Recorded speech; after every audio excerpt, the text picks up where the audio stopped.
잠겨있던 수익뿐만 아니라 내 계좌의 수익을 풀 수 있는 방법입니다. 저희 잠금 해제 시간 통해서 알아볼 텐데요. 오늘 이 시간은 박건희 KB증권 프라임클럽 차장님과 함께 할게요. 안녕하세요. 네, 안녕하십니까. 반갑습니다. 네, 와, 오늘 시장을 보니까 말문이 턱 막힙니다. 우선은 지수가 지금 굉장히 좋지 않죠. 코스피 지수가 2,700선도 위태로운 상황이고요. 거의 2% 가까이 빠집니다. 오늘 SK하이닉스 실적 발표 이후에 현재 6% 넘게 또 7% 넘게 급락하고 있고요.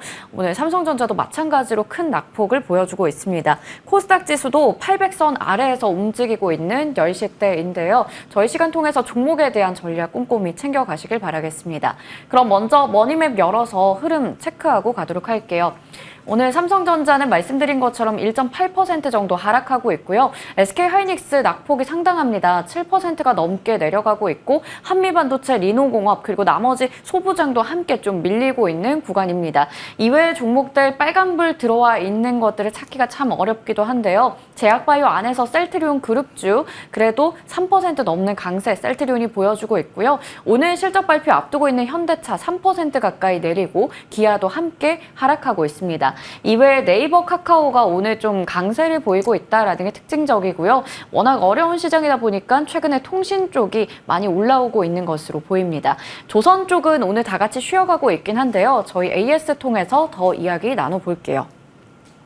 조선 쪽의 하반기 들어서 확실히 주도주 역할을 잘 하고 있는 요즘입니다. 신고가 랠리를 나타내다가 오늘은 좀 쉬어가고 있긴 한데요. 저희 조선주 박건희 차장님께서 미리 좀 짚어주셨어요. 6월 말쯤에 HD 현대중공업 말씀해 주셔서 최고가 기준 상승률 16% 기록하고 있고 7월 11일에는 삼성중공업 마찬가지로 최고가 기준 상승률 15% 이상입니다. 하반기에는 조선 섹터를 좀 보는 게 좋을까요? 예, 그렇게 보셔야 될 것 같고요.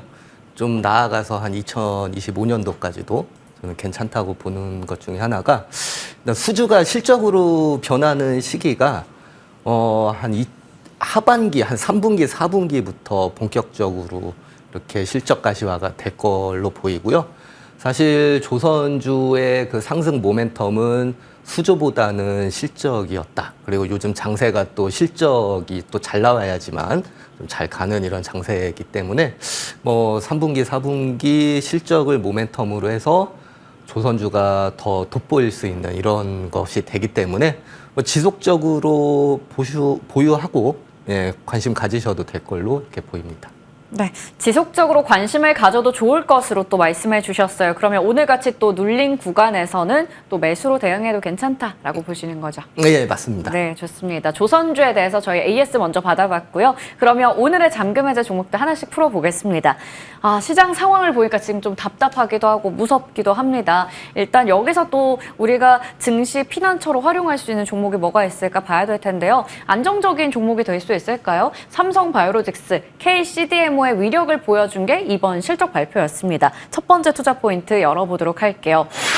실적 발표 앞서 일단 미국의 또 생물보안법 관련된 이슈에서 최대 수혜주이잖아요. 네, 맞습니다. 사실 그 의약품 관련주들이 좀 중장기 차트로 봤었을 때는 한 10년선 이동평균선까지 이렇게 하락을 했다가 반등을 좀 주고 있습니다. 그러니까 요즘처럼 시장이 좀 변동이 심할 때에는 이렇게 실적이 회복이 되는데 주가가 좀 반등을 좀 못했었던 종목군들 이런 거를 좀 쭉 찾아보니까 삼성바이오로직스가 이런 미국의 이 바이오 보안법하고 딱 관련이 있는데 1월에 중국을 겨냥을 해서 미국에서 바이오 보안법이 이렇게 발의가 됐는데 발의가 되다 보니까 이 우시라는 기업의 주가 하락이 좀 두드러지게 좀 나타났습니다. 우시라는 기업은 이제 중국의 그 CDMO죠. 의약품 위탁 생산을 하는 기업인데 이 우시가 이제 그 두 개의 사업부가 있는데 그 두 개 사업부가 미국 매출 비중이 2023년도 기준으로 한 60%대 정도 이렇게 좀 되고 있기 때문에 하락이 좀 계속 지속이 되고 이제 중국 기업과 관계가 리스크가 되는 거죠. 이렇게 하다 보니까 한국이나 일본이나 인도 등의 또 다른 그 CDMO 그 기업들의 수요가 증가할 것이다. 여기서부터 이제 키포인트가 되는 것이죠. 네, 좋습니다. 미국의 바이오 보안법 관련된 이슈도 꾸준히 우리 지금 주가 영향을 줄 수 있는 모멘텀입니다. 거기다가 설비 투자 관련한 부분도 봐야 될 텐데 또 하나의 성장 동력이거든요. 네, 맞습니다. 이러한 매크로가 받쳐주면서 이제 설비 투자를 이렇게 제가 이제 글로벌 거하고 삼성하고 비교를 해서 가지고 왔는데 이제 하반기부터 4공장에 18리터짜리 그 시설의 매출 인식이 이렇게 좀 되기 시작을 하죠. 그리고 현재 5공장도 건설이 되고 있는데 이거는 이제 2025년도부터 이제 매출이 이제 본격화 가동이 될 걸로 이렇게 좀 보이고 있습니다.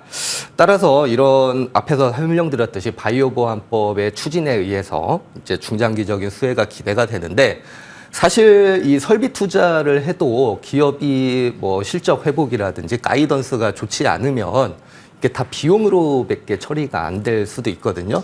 근데 사실 그 CDMO 기업 중에 이제 론자라든지 카털런트라든지 이런 기업들이 2024년도에 계속 매출 가이던스하고 수익 가이던스를 다 하향을 하거나 유지만 했었습니다. 근데 삼성 바이오로직스는 2024년도 매출 성장률 컨센서스를 YOY로 한 17% 정도 이렇게 좀 제시를 했거든요. 경쟁사들이 보합선이나 하향을 한 데 반해서 이 삼성 바이오로직스는 이 성장성이 올해, 내년 이렇게 좀 뛰어날 것이다. 이렇게 좀 보고 싶습니다. 네, 올해부터 해서 내년까지 성장성이 뛰어날 것으로 보이는데 이번에 또 그걸 실적으로 잘 증명한 것 같습니다. 수주 증가 그대로 실적으로 잘 연결되고 있어요.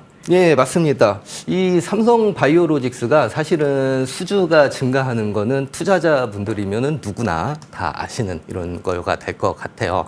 근데 중요한 거는 뭐냐면은 2024년도 보게 되면 수주가 이제 한 4빌리언이죠. 한 6조 정도 이렇게 좀 예상이 되는데 굉장히 다양한 기업에서의 의약품 위탁 생산을 받고 있습니다. 투자자 여러분들은 단순히 이런 의약품 중에서 저희가 관심 있는 알츠하이머라든지 비만 치료제라든지 아니면 ADC 항체 치료라든지 이런 신규 성장 동력에 좀 집중을 해야 될 걸로 이렇게 보이고요. 2024년도에는 이런 것들이 가시화가 되면서 하나의 좀 더 큰 모멘텀이 삼성 바이오로직스한테 있을 걸로 이렇게 좀 보이고 있습니다. 따라서 이러한 수주 금액과 대비해서 이 분기 실적을 이렇게 좀 비교를 좀 하게 되게 보면은 일단 1분기에 좀 주춤했습니다. 삼성 바이오로직스와 그 삼성 바이오에피스가 좀 주춤을 하다가 이제 2분기, 3분기, 4분기부터 이제 영업이익률이 회복이 되면서 다시 실적이 좋아질 이런 가능성이 높기 때문에 삼성바이오로직스는 꾸준히 관심을 가지시면 크게 무리가 없겠다 이렇게 생각이 듭니다. 네, 이렇게 또 실적 모범생의 면모를 잘 보여주면서 어제 장중에 89만 원으로 고점을 다시 한번 경신했습니다. 오늘도 참 흔들리는 시장에서 89만 원 한 번 더 터치가 나오긴 했었거든요. 지금의 자리에서 가격을 얼마나 또 더 볼 수 있을까요? 100만 원은 넘어야 되겠다. 저는 네. 이렇게 좀 보고 있고요. 정확하게 한 110만 원 정도 이렇게 제시를 하고 싶습니다. 앞에서 저희가 수주를 봤었는데 수주가 계속해서 서프라이즈로 높아지고 있거든요. 근데 2021년도 고가가 한 103만 원 정도 되는데 수주하고 사실 삼성바이오로직스가 이 주가하고의 관계가 굉장히 연관성이 큰데 수주는 좋은데 2021년도 고가를 아직 돌파를 못했기 때문에 네. 그거 돌파해서 110만 원은 가야 되겠다 이렇게 말씀을 드리고 싶습니다. 네, 이제 진짜 삼성 바이오로직스 다시 한번 100만 원대에 들어갈 수 있을까요? 목표 주가는 110만 원 그리고 손절가는 76만 1,000원 제시해 주셨습니다. 다음 종목으로 넘어가 볼게요. LG 디스플레이 업황에 대한 기대감도 많고 가을 하면 이제 또 애플의 계절이거든요. 근데 아직까지 주가 반응이 좀 아쉽습니다. 첫 번째 투자 포인트 보도록 할게요. 자, 먼저 흑자 전환이에요. 이번에 또 3분기 들어서면 흑자로 확실히 돌아설 거다라는 전망 나오거든요. 네, 맞습니다. LG 디스플레이의 전략은 일단 아이폰의 부품 비중이 어떻게 되느냐부터 시작을 하면 한 44% 정도 이렇게 좀 되고 있습니다.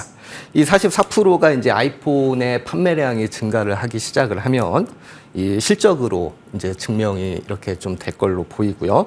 또 향후 아이폰 12, 13의 이제 교체 수요가 좀 계속 일어나야 될 걸로 보이는 와중에 하반기에 아이폰 16하고 내년도에 이제 17 교체 수요가 계속 지속이 될 걸로 보이기 때문에 이런 아이폰의 부품이 좀 비중이 큰 LG 디스플레이가 최대 수혜가 될 것 같고요. 2분기 실적 같은 경우에는 그 영업 적자가 계속 나기는 할 건데 전년 대비 한 60% 정도 축소가 될 걸로 보이고요. 드디어 그 3분기부터 이 아이폰용 신모델 쪽부터 해서 POLED라고 하죠. 스마트폰 패널 양상 효과 때문에 드디어 이제 한 620억 정도 흑자가 전환될 거다. 이렇게 좀 보고 싶습니다. 네, 드디어 흑자 전환에 들어설 것으로 보이는데 아이폰 16의 효과가 클 것 같습니다. 또 이 패널을 삼성 디스플레이와 나눠서 이제 아이패드부터 해서 좀 맡고 있는 상황인데 그 부분 기대가 커요. 예, 맞습니다. 아이폰 16에서 조금 스토리를 좀 말씀을 드리면은 원래가 BOE가 한 18% 정도 중국 업체가 들어갈 걸로 이렇게 좀 보였었는데 계속해서 기술적인 문제, 이게 아일랜드 컷이라고 있는데 그 문제가 발생이 되면서 애플이 그 제조하는 업체에서 제외를 시켰다가 우여곡절 끝에 사실은 올해에 이 그 BOE가 다시 들어오게 됐는데 또 기술적인 문제가 생겼어요. 그렇기 때문에 이 삼성 디스플레이한테 요청을 했죠. 애플아에. 그래서 일반 모델이 현재 한 5월달, 6월달까지도 삼성은 아이폰의 16의 패널을 받아야 함에도 불구하고 BOE의 물량을 좀 맞춰주는 이러한 효과가 있었어요. 그 반면에 이제 LG 디스플레이는 아이폰 16의 이제 초도 물량부터 해서 집중적으로 이렇게 디스플레이한테 수주를 넣기 시작을 했기 때문에 현재로서는 아이폰 16에 대한 부품에 대한 비중도 LG 디스플레이가 지금 40%대까지 이렇게 올라왔거든요. 삼성 디스플레이가 한 60% 정도 되고요. 그러니까 그 성장성이 굉장히 좀 뛰어나다 이렇게 좀 보고 싶습니다. 네. 그 부분에 대한 성장성도 확인해봤고 아이패드 쪽도 더 기대할 수밖에 없는 게 사실 면적 자체도 크고 휴대폰보다요. 그리고 가격도 더 비쌉니다. 이쪽에 대한 기대감도 있어요. 네, 사실 뭐 아이패드 같은 경우는 5월에 출시를 했죠. 이게 그 아이폰에만 적용된 OLED 패널을 맞아요. 처음으로 이렇게 좀 했게 됐는데 이 OLED 패널 비중이 LG 디스플레이가 65%, 삼성이 이제 35% 이렇게 좀 전망이 되는 거죠. 그래서 LG 디스플레이가 굉장히 좀 비중이 커져가는데 여기에서 한 가지 키포인트로 저희가 보는 거는 11하고 13인치 OLED 패널 가격이 한 $280, 한 $380 수준 이렇게 좀 되고 있습니다. 사실 보면은 저희가 이제 32인치 LCD 패널 같은 경우가 한 $60 선이거든요. 그러니까 그거보다 한 5배 정도 현재 더 비싼 물량이기 때문에 이게 이제 수익성화에 향상되는 이러한 모멘텀이 될 걸로 보이고 LG 디스플레이의 이 구원투수 역할을 할 것이다. 이렇게 좀 보고 싶습니다. 네, LG 디스플레이 그러면 주가 잘 가야 될 텐데요. 지금 좀 아쉬운 흐름을 보이고 있는데 목표 주가는 전고점 부근까지 예상하시는 것 같습니다. 목표가로는 15,000원 그리고 손절가는 1,700원 설정해 주셨네요. 오늘 이렇게 해서 잠금 해제 종목들 박건희 차장님과 하나씩 풀어봤습니다. 말씀 고맙습니다. 네, 감사합니다.